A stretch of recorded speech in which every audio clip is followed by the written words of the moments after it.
ఈరోజు మనం ఐవీఎఫ్ ప్రాసెస్‌లో సక్సెస్ అనేది ఏ ఏ అంశాలపైన ఆధారపడి ఉంటుంది అనే దాని గురించి తెలుసుకుందాం. హలో అండి. నేను doctor Naini, fertility expert, consultant at 39 hospitals, Karimnagar branch.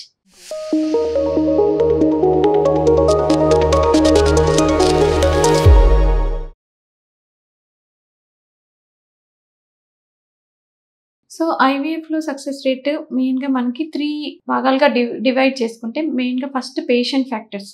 అంటే ఇప్పుడు పేషెంట్‌కి సంబంధించిన విషయాలపైన, లేదా వాళ్ళ లైఫ్ స్టైల్‌కి సంబంధించిన విషయాలమైన. నెక్స్ట్ సెకండ్ ఏంటంటే ట్రీట్మెంట్ ప్రోటోకాల్స్ పైన.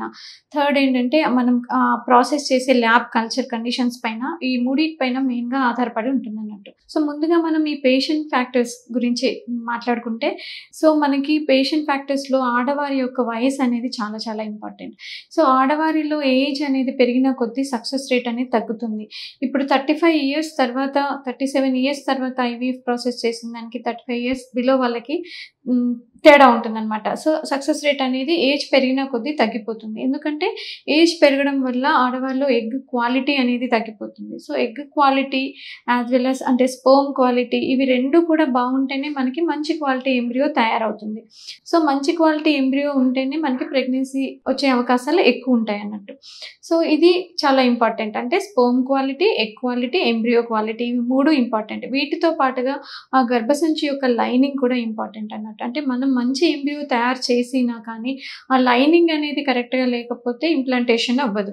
సో, ఎంబ్రియో క్వాలిటీ పైన. తర్వాత లైఫ్ స్టైల్‌కి సంబంధించిన ఫ్యాక్టర్స్ చూసుకుంటే వాళ్ళ జీవన శైలి పైన. అంటే కొంతమందిలో కొన్ని రకాల హ్యాబిట్స్ ఉంటాయి. అంటే స్మోకింగ్, ఆల్కహాల్ ఇలాంటి హ్యాబిట్స్, వీళ్ళలో సక్సెస్ రేట్ అనేది చాలా తక్కువగా ఉంటుంది. ఎందుకంటే వాళ్ళలో స్పెర్మ్ క్వాలిటీ, ఎగ్ క్వాలిటీ తగ్గిపోతుంది కాబట్టి. నెక్స్ట్ ఓవర్ వెయిట్ ఉన్న వాళ్ళలో కూడా.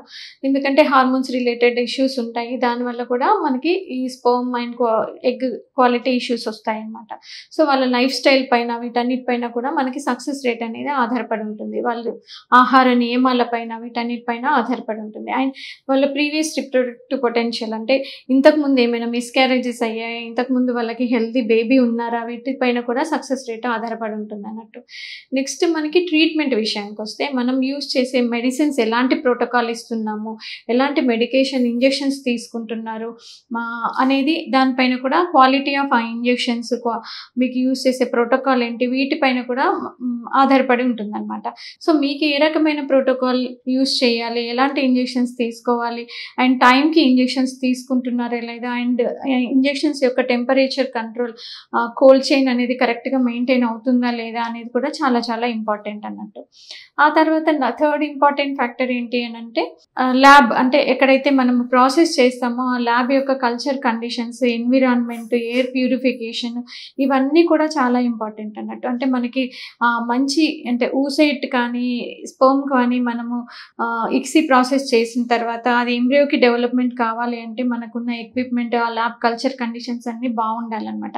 దీంతో పాటుగా ఎక్స్పీరియన్స్ ఆఫ్ ద డాక్టర్స్, అది కూడా చాలా ఇంపార్టెంట్ అన్నట్టు. ఎంబ్రియాలజిస్ట్ ఎక్స్పీరియన్స్, మీ క్లినీషియన్ ఎక్స్పీరియన్స్, ఇవన్నీ కూడా మీ సక్సెస్ రేట్ పైన ప్రభావాన్ని చూపుతాయి.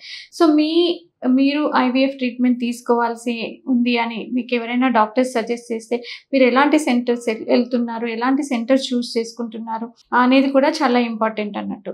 సో, ఇవన్నిటిపైన మన సక్సెస్ రేట్ అనేది ఆధారపడి ఉంటుంది. Thank you.